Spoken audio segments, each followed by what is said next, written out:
Now, this is one that you've watched a lot. I mean, you like this one a lot, right? I do. Okay. Like, I like it a lot, but I mean, as far as, like, the 50s bug movies go. Excellent. Wouldn't say it's as good as, them, but I do like it. Yeah, I can see you going either way with it. It's either really, really cool or, But that's all right. We're going to give it its due, so. Yeah. Well, I will get everything going here. Obviously, we're going to pimp Kaiju 101 and try to send some listeners your way, so. Awesome. Yeah, okay. I've got another one in the pipe. Should be out next week sometime. Excellent. I really dig it. Oh, thank you. I really dig it a lot. It's and I like the size. It's a nice, get in, you do what you got to do, and you get out. It's nice. I like it. Yeah, I get a lot of people asking for it to be longer, but I'm kind of happy in the 10 to 15 minutes per episode. Yeah, I mean, I think it works. Yeah, I think rather than making it longer, I would, go weekly, maybe. Put out a little bit more content, because I'm sort of at bi-weekly right now, but... Right. When I started the podcast, I was surprised at how long, how long the prep time actually takes. It's not just a matter of getting in front of the microphone and talking for 10 minutes. It's hours of prep beforehand. And I don't know if this happened to you, but the very first podcast that I did, I thought, I'm going to sit down. It's going to go for about an hour or so. Yeah. 10 minutes. 10 minutes, yeah. Done. I'm like, no.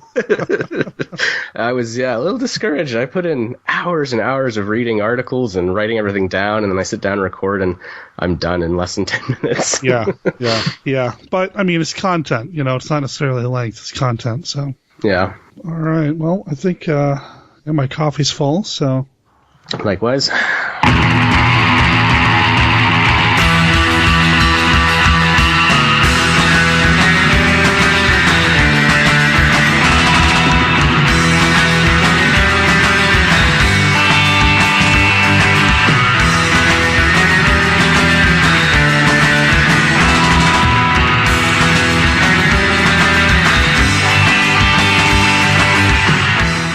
Learn about how one of the giant monsters works in one of the Kaiju films that I love so much, I tune in to Kaiju 101. It's a podcast that takes a scientific look at the giant monster movies like Godzilla and Mothra and films like that. Well, it turns out that if I want to talk about a movie like The Deadly Mantis, I just need to talk to that podcast's producer, Andy Camble. Now, at the very beginning of the show, you heard kind of the lead up to the conversation that he and I are going to have about the 1957 film, The Deadly Mantis. And then you got to hear a little bit of the song Knack Attack from the band The Volcanics. It appears on this episode of Monster Kid Radio. With their permission, you can find out more about them over at thevolcanics.com or follow the show notes over at monsterkidradio.net. Me, I'm your producer, writer, Derek M. Cook. Want to welcome you to this week's episodes. I'm excited to talk about The Deadly Mantis, and I'm excited to welcome Andy to the show. I met Andy in person at a party thrown by the team behind the Kaiju Cast. And ever since I talked to him, and he brought up a certain series of thin, orange-colored hardback books, each one focusing on a classic movie monster, well, I knew that I had to have him on the show. And we'll talk about those books later in our discussion. It might not turn up until the next episode, but it will be there. In this episode, we are focusing on The Deadly Mantis. We kind of bounce around the story a little bit. The plot, it's not overly in-depth. I mean, it's a giant monster movie about... wait for it. A giant mantis. Instead of breaking down the plot beat by beat, story point by story point, we kind of go over the film in general, talk about some of the scientific accuracies and the accuracies to, well, Canada. And he's based up in Canada, and a lot of this movie takes place north of the American border. So I wanted to get his point of view on some of the things that we see in this film as well. I was a big fan of the movie, but you're going to hear about that later on in our discussion with Andy. Before we get to that, though, why don't we break down the basics? Here at Monster Kid Radio, you can find everything that you need to know about us over at our website at monsterkidradio.net. From there, you can click on the contact link and find our email address. It's monsterkidradio@gmail.com. You can also find our phone number. It's 503-4795-MKR. That's 503-479-5657. That is a voicemail line. It's provided by Google Voice. It means it's got a 3-minute limit, but if you have any comments for the show that you'd like to maybe hear on a future episode, call it in or drop me a line by email or create your own WAV or MP3 file and email it to me. Also at our website, you can find links to our YouTube channel, our Live 365 channel, and our Flickr album. You can also find a link to our Facebook group where people are having conversations between episodes. We currently have 186 members in the Facebook group. Speaking of Facebook, we also have a Facebook page. Just look up facebook.com/monsterkidradio. We currently have 277 likes. We're trying real hard to get to the 300 mark. A like is the currency of Facebook. So if you are a user of Facebook and you haven't already done so, I'm going to ask you to like us over there and help us hit that 300 like mark. Speaking of other goals, we have a 50 review challenge over in iTunes. If you use iTunes to download and listen to Monster Kid Radio, I'm going to ask you to give us an honest review. We get to 50 reviews, we launch a special Creature from the Black Lagoon spin-off cast here as part of the Monster Kid Radio Network. I've already got some content recorded, got some more content in mind, but I'm not going to pull the trigger on it until we get to 50 reviews. So it's up to you guys and gals to help us make that happen. You know what you guys and gals also made happen? You got us on the ballot for the Rondo Awards. Over at rondoaward.com, you can find the ballot for this year's Rondo Hatton Classic Horror Awards. Monster Kid Radio is nominated for Best Multimedia Horror. That's category number 23. I'm going to ask you to go over there and check out the entire ballot and place your votes for every category that you can. You don't have to vote in every category, but you do want to take notes because the magazines, the articles, the movies, the DVD, and Blu-ray releases, you're going to find something that you missed last year and you're going to want to add to your current collection now. So be ready to take notes, fill in your ballot, and email it to David Colton, the man behind the Rondo Awards. It's old school. Email him with your full name and just whatever categories you want to vote in.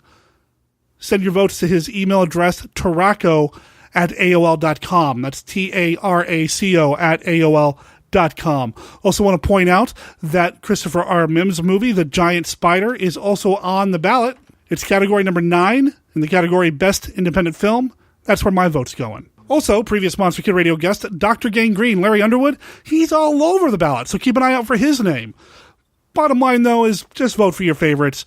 You have until May 5th at midnight to get your ballot to David by email only. I'd also be remiss if I did not mention that the other podcast that I get to be co-host with Scott Morris and Casey Criswell on, 1951 Down Place, the Hammer Films podcast, it was recently nominated for a Parsec Award. And that doesn't happen by itself. Somebody had to nominate us. So whoever it was, if you happen to listen to Monster Kid Radio, thank you very much. Really appreciate it. And Scott and Casey, I'm honored to be nominated for a Parsec with you two. Here in a couple of days, if you're in the Portland, Oregon area, you're going to find all sorts of Lovecraftian goodness at the HP Lovecraft Film Festival and Cthulhu Con. This is going to be a fun time. I'm going to have a blast there.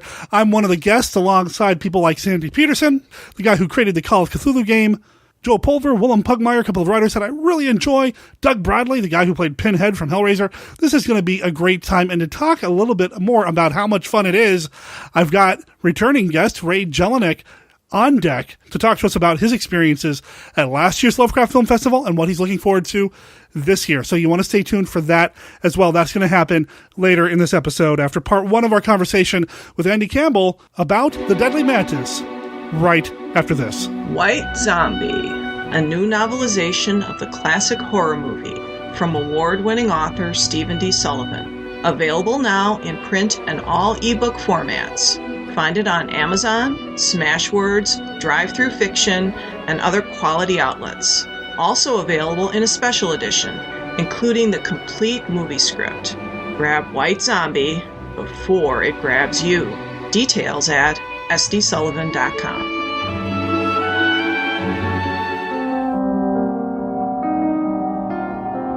Hammer Film Productions began in 1934, and after producing almost 200 films and television programs, the studio is still releasing and re-releasing new and classic film titles. 1951 Down Place is the podcast that brings you the story of the great Hammer films, one movie at a time. Here are your hosts describing what Hammer means to them. First is Casey. Hammer means the beautiful and glamorous women of Hammer horror, the engaging storytelling, and amazing period films. Joining him is Derek. Hammer means the incredible work of actors like Peter Cushing, Christopher Lee, and even Michael Ripper. The gothic storytelling, the incredible music, and the set pieces. And finally, here's Scott. A port city in the Canadian province of Ontario and Canada's 10th largest city. This boy has a lot to learn. Join our hosts as they make their journey through the Hammer Films catalogue and discuss each film with critical opinion, historical facts, production notes, and other information about these classic films. 1951 Downplace can be found in iTunes or their website, www.1951downplace.com. Oh, sorry, I thought you said Hamilton. 1951 Downplace, the home of Hammer Films discussion.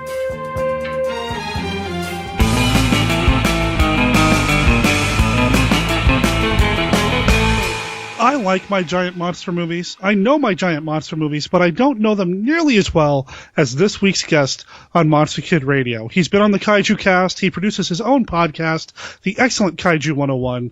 Welcome to the show, Andy Camble. Derek, how you doing? I'm good, man. How are you? I'm doing great.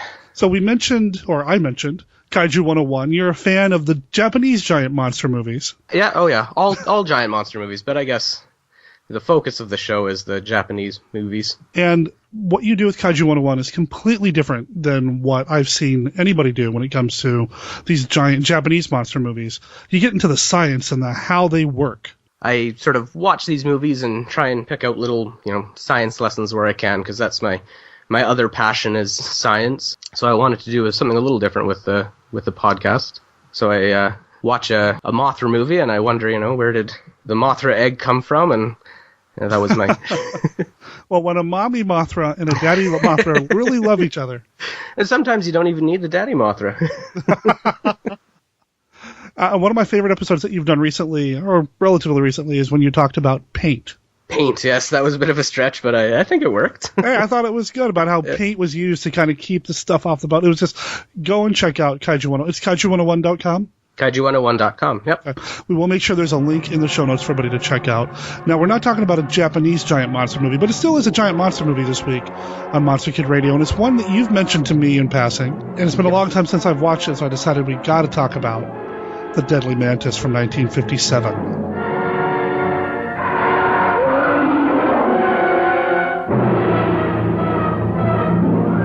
Where are they? Where are the bodies? Easy. In all the kingdom of the living, there is no more deadly or voracious creature than the praying mantis.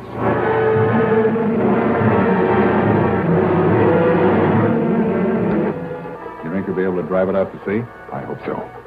Every device of military science, every defensive weapon, radar, planes, rockets, marshaled to destroy 1,000 tons of beastly fury. A monster leaving a trail of carnage, spreading panic across a continent. Hit the alert button. Yes, sir.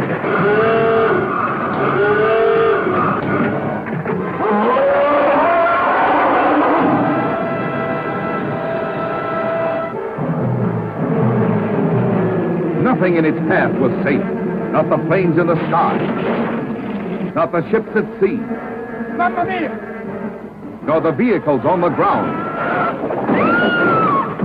You boys might just as well go back. There aren't any bodies. And then this most dangerous monster that ever lived challenged the security of our city.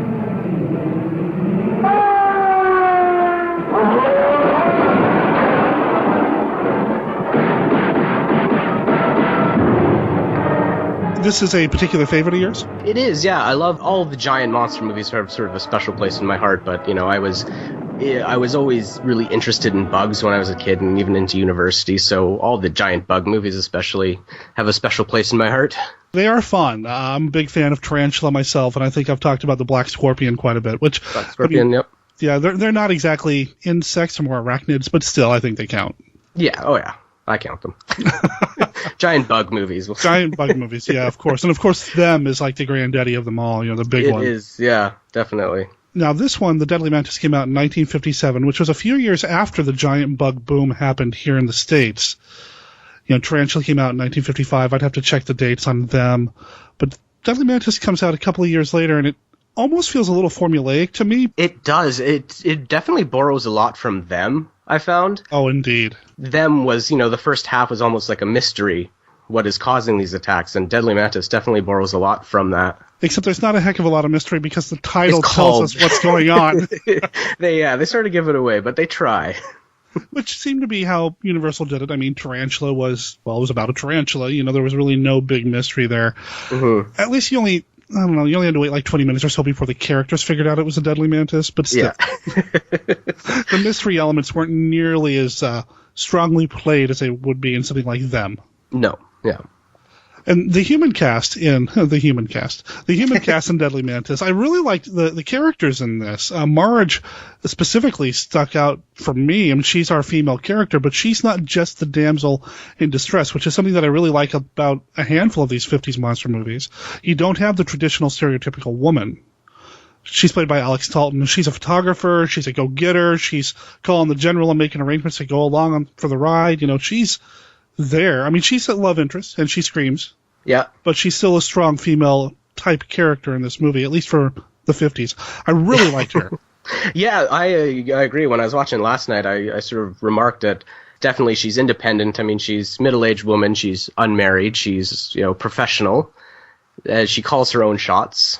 Yes. I like that. Although, by the end of the movie, she is sort of, the damsel in distress. But there's time. Yeah. Yeah, there is the one conversation they're having in the outpost about how are we going to find the Deadly Mantis? How are we going to find it? And she's right there at the window. If you just turned around and looked, you'd see it. And then when she does the screaming thing, which a lot of the women do in these movies. So I guess we're not quite there. It's for the time. Yeah, which I really liked. Yeah, definitely. And I thought she was well acted, well performed. I like her role and what she did with it. So. Definitely. But we talked about how she's a damsel in distress. Her as a love interest, and that would be with Joe Parkman, Colonel Joe Parkman. Craig Stevens. Yeah. So who was in Abbott and Costello, Meet Jekyll and Hyde. Rich, we have not talked about here on Monster Kid Radio yet. I need to get on Joe Stuber about that. We need to get back to that. Yeah, he was good. I liked him in this. Mm-hmm. I liked the three leads. Yeah, they were all good. Mm-hmm. The third being Nedrick Jackson, played by William Hopper, who I thought was great.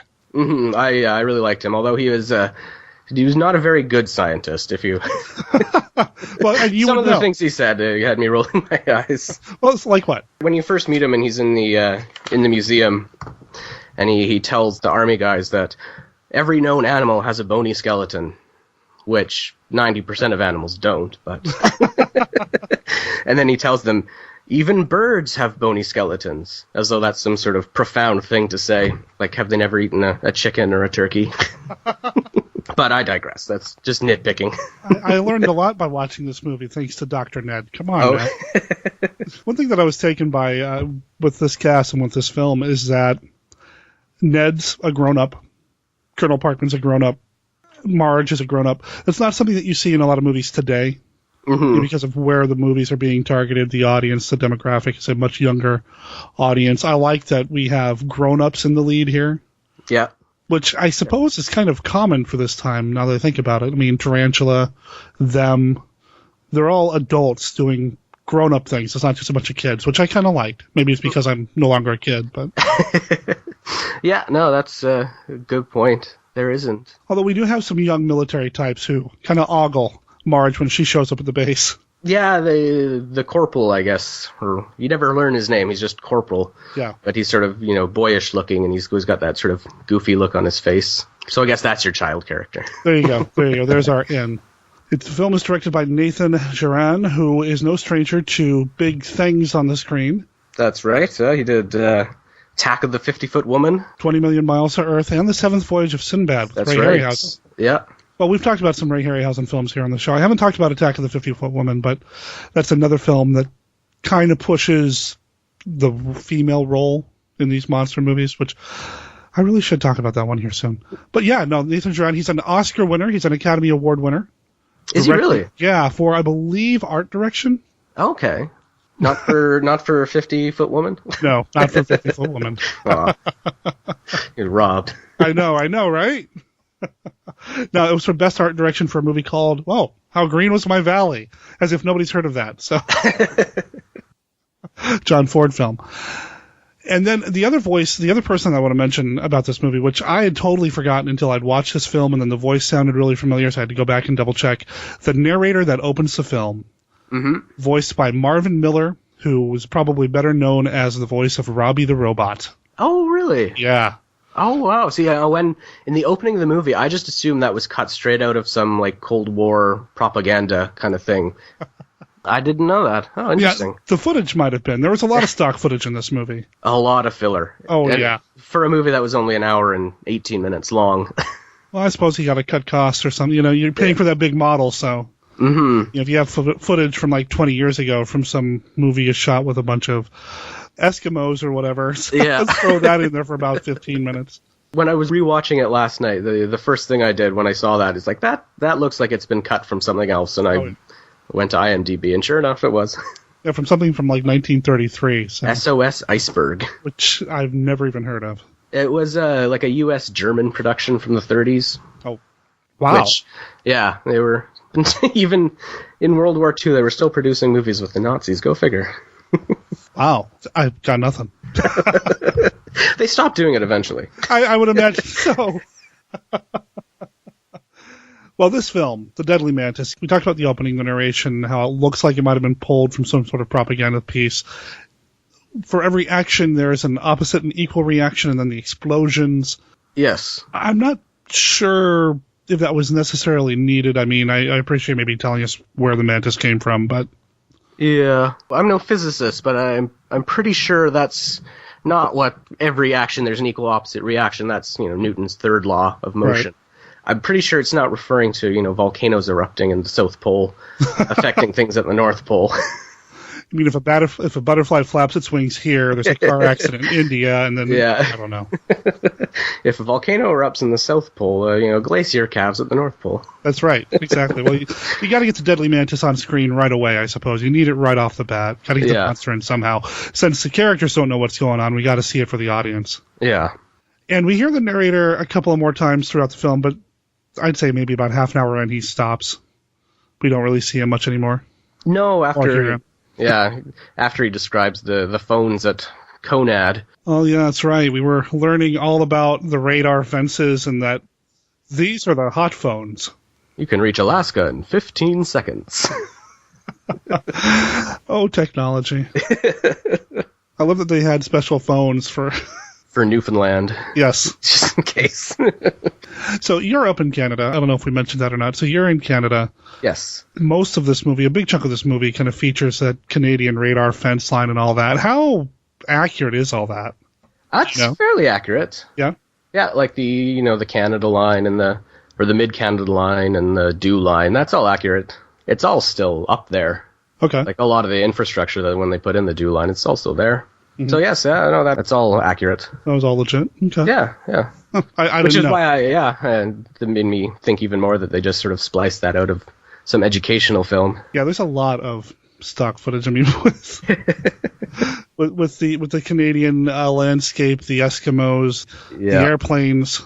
The Ground Observer Corps or whatever it was. And that was a legit thing. They even got a shout out at the end. A special thanks to that corps. I saw that, yeah. Yeah, so I suppose if the infrastructure is there, let's make a monster movie around it. Mm-hmm.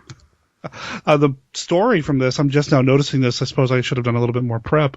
William Alland came up with a story for this, and he was very involved in Creature from the Black Lagoon, so... Oh, yeah. Which is my favorite film, so... So I've heard. Yeah, I think everybody's heard. Yeah. There should be a Monster Kid Radio drinking game for every time I mention that film.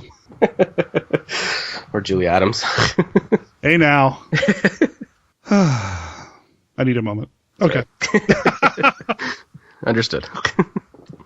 So the Deadly Mantis breaks out of the ice cap and starts making its way almost due south right off the bat. I mean, it's following, it's going after heat, following the jet stream, the Gulf Stream, and as it's making its way closer and closer to civilization, I mean, it's got to go through the observation camps, the little outposts here and there, taking people out, eating people because, well, it ate protein, it ate other insects, which we're going to learn later. In fact, I'd like to maybe comment on that now because you do have a science-y background. Science-y. That wasn't meant to sound... Science-y. It is science-y. I'll take that. Okay. One thing that I like about these 50s monster movies, Creature does it, Tarantula does it, Black Scorpion does it, there's always that moment of science class. There's always that exposition where we're going to learn about Well, just about enough what we need to learn about to really get what's happening in the movie. You get the moment with the lungfish and creature and the tarantula. There's everything going on about what the scientist is doing. There's a moment where Ned is doing the book learning, the book research, trying to figure out which bug this is. I felt it was handled pretty well for what these movies are doing. At this point, the film's kind of formulaic because they've been making these movies for a while, but it still didn't feel hitch over the head. What was your thought on how the science was exposed here, despite the fact that it was not very accurate? It was, I think as far as leading us towards, a mantis, I think it did an okay job. But the details were a little sketchy. Not so much with Nedrick, other than the thing I was talking about before, but the older professor, I think it was Dr. Gunther, when they were examining, the big claw that they find. It's as sharp as a needle. Sharp as it didn't look. It didn't look. No. And he said, it's not from the neurological system, which neurological system just refers to our brains and nerves. Why would this 5-foot hook come from that? Why would he think that? Well, he is a professor. He is? Yeah, well, who am I to argue with Professor Gunther? Yeah, and I don't have any qualms with, how it was handled, per se, other than, in the details. Sure, yeah. I mean, they get kind of the science wrong just a little bit. Yeah. Birds are skeletal. Okay. We already covered that. And because we know the title of the movie, we know what the bug is, even though they spend a lot of time going through the books trying to figure it out. The path of logic that he, this is, a claw from, it looks like a grasshopper or a cricket. It's a big bug. What's a big carnivorous bug? Deadly Mantis. Yeah, it's fair enough. That works. That works for me. Well, imagine it really small. Maybe that'll help you figure it out. Yeah. And then he draws the picture on the notepad. Yes. Very accurate. That helps. Yes. Well, Dr. Ned's, he's thinking about the audience, Mm-hmm. And, poor Marge, she needs help. She's just a photographer. Well, she is a photographer.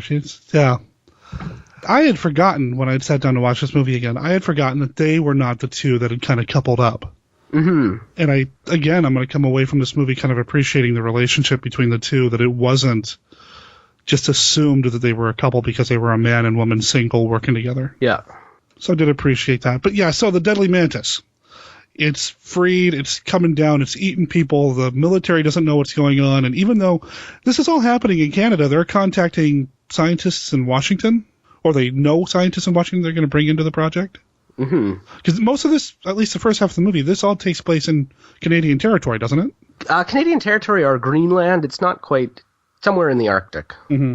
But I'm Canadian, so I'll say Canada. Okay, we'll give you that. I'll take ownership of this movie. Okay.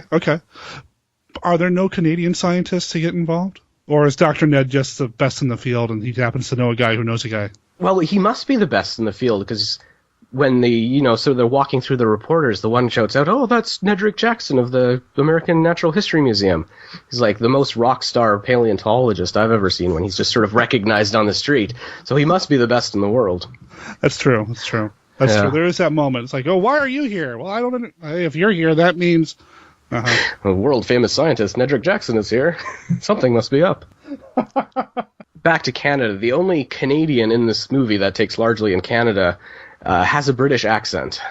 I was going to ask you about that as well. I mean, I know there might be an accent. If you wanted to go French-Canadian, you could go that route, I suppose. French-Canadian or, the Eastern Canada, the Newfoundland accent. Right. But, no, that was no Canadian accent I've ever heard. This was a British guy. Maybe he was on loan.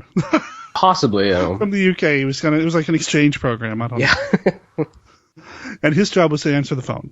Yes. And to report in if he saw anything on the radar. Yeah, to the Americans. Yes. Well, the Americans have Dr. Ned, the rock star paleontologist, and his photographer sidekick, March. The destruction that this Deadly Mantis causes, it's very specific. It's opening up vehicles and eating the people inside. I don't think we actually saw that. We saw the aftermath. Mm-hmm. We saw the carnage, and there were no bodies whenever they found... Like, later on, we find a bus that it's picked up and smashed, but there are no bodies inside. Yeah, and they even tell the paramedics, what are you guys doing here? There's no bodies. Can a mantis be that dexterous to do something like that? Not without leaving a big mess.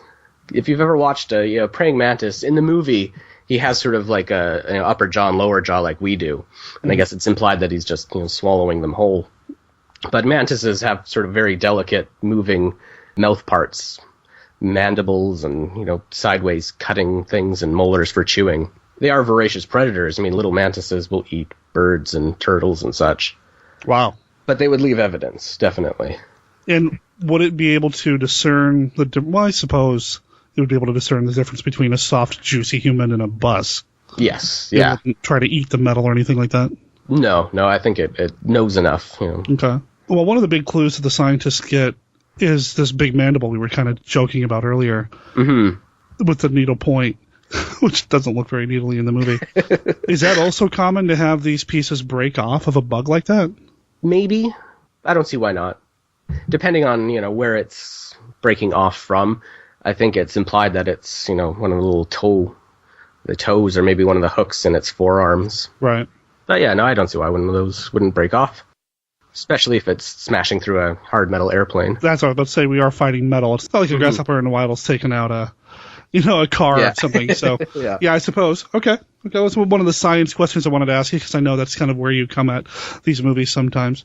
We do eventually get the Deadly Mantis into a more populated area, and coincidentally, it also happens to go right through the camp where everybody's staying. So Dr. Ned, Marge, Colonel Parkman, they all get to see the Deadly Mantis firsthand.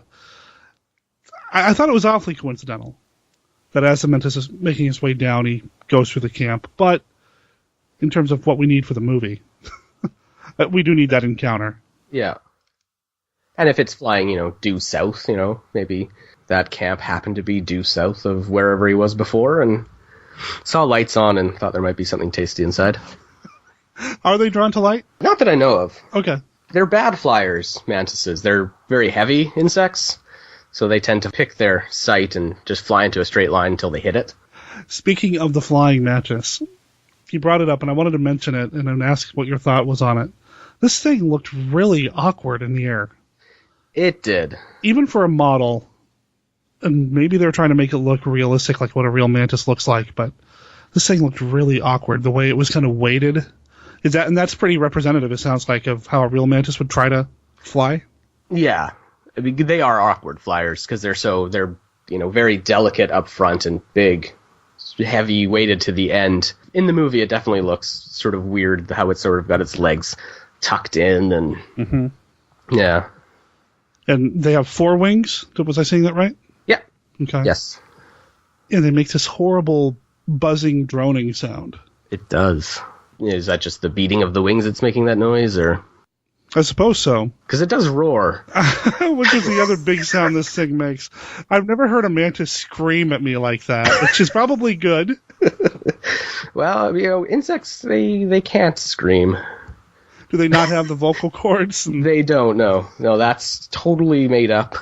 Insects make noise by, crickets, they'll rub their legs together, or cicadas, they beat their wings, vibrate their wings to make noise. But no insect roars. When something like this happens in a movie, and I mean, I know you watch a lot of Godzilla movies, so maybe asking whether or not the realism takes you out of it isn't fair, but when something like that happens in a movie, are you able to disassociate your science brain from the monster movie brain? Oh, absolutely. It doesn't bother me. Not, like, if it did, I couldn't watch any movie, really.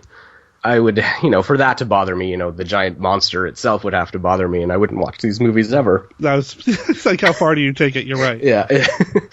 I love that stuff. I love the mantis roaring. That I love it. But if it didn't roar, that would take away from the movie, I think. If it was just silent and crept up, I don't think that would work. I think it needs to roar. Now that I think about it, I don't think they make as much noise in something like Tarantula or the Black Scorpion. I mean, there's an exaggerated bug sound, but in terms of screaming like that, yeah, this one might be relatively unique in that aspect. Yeah, now you mention it, none of the other big bug movies, they make noises. Not like or that. Roars. Yeah. I mean, they might make the exaggerated sound that a bug would make. Yeah, but no vocalizations, like a roar. I would have to do some research on this, but this movie came out a couple of years after Godzilla. Do you think that might have... I mean, Godzilla King of the Monsters played in the States at this point. and it clearly roars. Could that have been something that was brought to the table by the Japanese? Yeah, it could be, because, King of the Monsters, the Raymond Burr one, came out in 1956. Right. So just the previous year. So, yeah, maybe audiences would be expecting a giant monster to make that kind of noise. Well, that is something that I'm going to be curious about now. I'm going to have to go back and do a little bit of research and do a follow-up on. There's probably a listener at home going, no, you don't understand. This is what, you know. Yeah, if I'm getting it wrong, shoot me an email at monsterkidradio@gmail.com.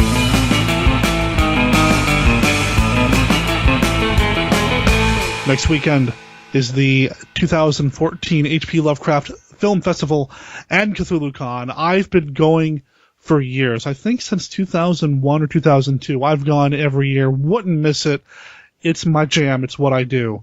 But the guy that I have on the other end of Skype right now, last year was his first attendance of the festival, and I think he's going again this year. Ray Jelinek, how's it going, man? It's going good. I'm actually doing another 3-day. Are you doing all 3 days? Okay. Yes, I am. In fact, I'm excited to see Hellraiser on the big screen, because I have never seen it on the big screen. I have always watched it on cable or, on DVD and now Blu-ray, and to see it now on the 60-foot screen the way it was intended is going to be amazing, especially with Doug Bradley being there. Doug Bradley's going to introduce the film at least once. Yes, and I will be there for the first showing, so I'm hoping he's introducing that one. My understanding is that he is. Yeah. That's opening the show Friday night. Now, this is happening April 11th, 12th, and 13th. Last year was the first year you did it. Yes. Obviously, you enjoyed yourself. You're coming back again. What was your initial thought? Do you remember when you went last year? I was overwhelmed. There was just so much to see, so many short films to watch. Of course, I mainly went for two. I mainly went for the Nightbreed Cabal cut, and then I went for Prince of Darkness. Oh, yeah. This one, I'm already freaking out because there are so many crossovers that I may miss a few of the things that I wanted to see, which is fine. I will just pick my top ones and go from there. Right. And then just spend some time in the short films like I did last year. Well, the short films are always a blast, too, because a lot of the features, I go into this thing doing what I call the Netflix test. If I can get the movie on Netflix and it's not one that I'm dying to see and it's up against something else that I am dying to see, I let it go. Right. But this year... This year, there's just so much going on. I mean, you've got Lord of Tears, you've got Curse of the Crimson Altar, which I believe you are hosting. Yeah, I'm going to introduce Curse of the Crimson Altar at least once, if not both times it's playing. I will be recording it for a future episode of Monster Kid Radio. I was thinking about seeing Equinox. Oh, man. But there are a couple of, I've been really, really waiting for this movie called Dead Shadows. Yeah. Which I had heard about a year and a half ago. And so this is the U.S. debut, and so I'm really, really excited about this. And then a couple of the panels look interesting, the history and Lovecraft and things of that nature. There's just so much going on at this one. So, everybody needs to get out. Oh, they do. Go to this. They do indeed. We need to pack this place. Yeah, this is being held at the Hollywood Theater yet again, which is wonderful. Thank you to the Hollywood for making that happen and letting us come in and take over your theater for all 3 days. We do literally take over the theater. It's the main screen downstairs and then the two screens upstairs. We pack it full of vendors and fans, and I always worry that I've never saved enough money before the festival, because you get up to that vendor area and wow. Yeah, you walk in there and go, okay, is there a close ATM? Because I'm going to blow it all right on this first pass. Exactly. Yeah, no, you can pick up DVDs and books, and it seems like over the years they've been really amping up their book presence, their author and literature presence, which is wonderful. That's always a good thing, because it seems like at festivals and whatnot, that seems to be the one thing you're lacking. You have plenty of vendors that have, DVDs and T-shirts. I mean, T-shirts seem to be everywhere. But to actually have books is a unique experience. So, yeah, I agree with you there. It's a good thing to have. You mentioned the panels. I would be remiss if I didn't say that I'm going to be on a panel on Sunday at 4 p.m. I'm going to be in the EOD building, the Esoteric Order of Dagon building, which is a building that we're taking over as well. We've spilled out of the Hollywood and taking over a nearby building as well and calling it the EOD for the weekend. But I'm going to be on a panel called Monsters Seen and Unseen. We're going to talk about well, monsters, and is it better to see them or not see them, and that sort of thing. I'm going to be on this panel with Oren Gray, Alan Kozowski, D.H. Covey, Brandon Seifert, and Doug Bradley. Of course. I wonder if he's aware that he's going to be on a panel with me. I'm a little nervous, but I hope he's doing okay. He may have to make other arrangements once he finds that out, but I think he'll be all right. I myself, if I was on a panel with Doug Bradley, I probably would not be able to talk. Yeah, this one's going to be difficult for me, too, because I am such a fan of Hellraiser, and the man terrifies me, so... Mm-hmm. That'll be fun. And Brandon Seifert's the man behind the Witch Doctor comic, and he's also written a number of Hellraiser comics. He's a great guy. I've met him and have interviewed him for other things in the past. The whole thing's just going to be great. And I've never run into a situation where anybody here feels like they don't want to be there. They're always very appreciative. Exactly. I've met Stuart Gordon at previous festivals in the past, and he is just so approachable and so nice. I've never had a negative experience with anybody at the festival. So don't worry about being nervous or whatever. Go up and talk to these people, tell them you like their work. They're very appreciative. It's such a fun time, too. It's at the Hollywood. It's a great theater. They got great popcorn and pizza. Mm-hmm. They do indeed. And they have good microbrews if you're into that as well. So there you go. There you go. Well, I hope that I get to see as many Monster Kid Radio listeners as possible at the festival. I'm going to have my recorder. I'm going to be doing the roving reporter bit all weekend. So if you're there and you see me, come up and say hi. I might put you on the show. If you don't know what I look like, I'm usually wearing a Hawaiian shirt, and I'm always looking like I'm having the most fun in the room. That's exactly right. He is usually the most excited person in the area. Yes.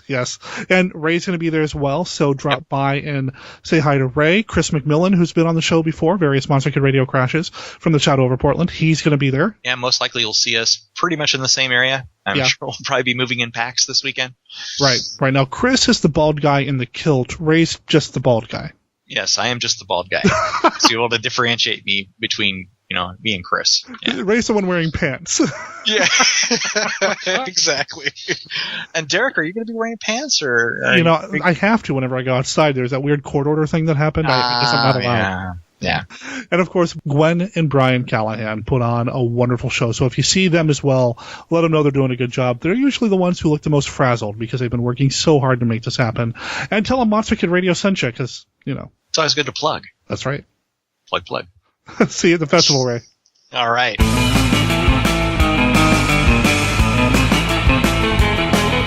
Buy your tickets now for the Lovecraft Film Festival over at hpfilmfestival.com. If you haven't done so, there's a good chance that the days that you want to attend the festival are going to be sold out. You got to get over there. Buy your ticket if you want to go and you want to see movies like Hellraiser in 35mm, presented by Doug Bradley. If you want to see Equinox or Curse of the Crimson Altar, I'm introducing both showings of that film over the weekend. I'm going to be on a panel with Mr. Bradley and a few other folks. This is going to be a blast. I hope to see you there. And get over to the website, hpfilmfestival.com. It's an easy-to-navigate website to find the schedule itself. While Ray and I were talking, we were a little wrong about when things were going to be happening, when things were being placed on the schedule, that sort of thing. Of course, the schedule is always subject to change, so make sure you keep up to date at the website or just show up at the festival. They're always good about putting up schedule changes on the whiteboard in the lobby at the Hollywood. I hope to see you back here at Monster Kid Radio in 2 days for episode 88 for part 2 of our discussion about the Deadly Mantis with Andy Camble. Between now and then, you got to go over to kaiju101.com, and that's kaiju spelled out, and then 101.com, and check out Andy's podcast. He does some amazing work and takes a real scientific, scholarly approach to the giant Japanese monster movies that we love so much, and he just makes you love them even more when he starts talking about how these things just work, and he gets it. He's one of us. And he's smart, too. So go check that out between episodes. Come back here in a couple of days for episode 88, where you're going to hear another song from the Volcanics. Again, I appreciate them allowing us to play songs from their album The Lonely One here on Monster Kid Radio. Monster Kid Radio is a registered service mark of Monster Kid Radio LLC. All original content of Monster Kid Radio by Monster Kid Radio LLC is licensed under a Creative Commons Attribution, Non-Commercial, No Derivatives 3.0 Unported license that does not apply to the song Knack Attack. Like I said, that belongs to the band The Volcanics. It appears on their album The Lonely One. You can find out more about them over at thevolcanics.com. Talk to you in a couple of days.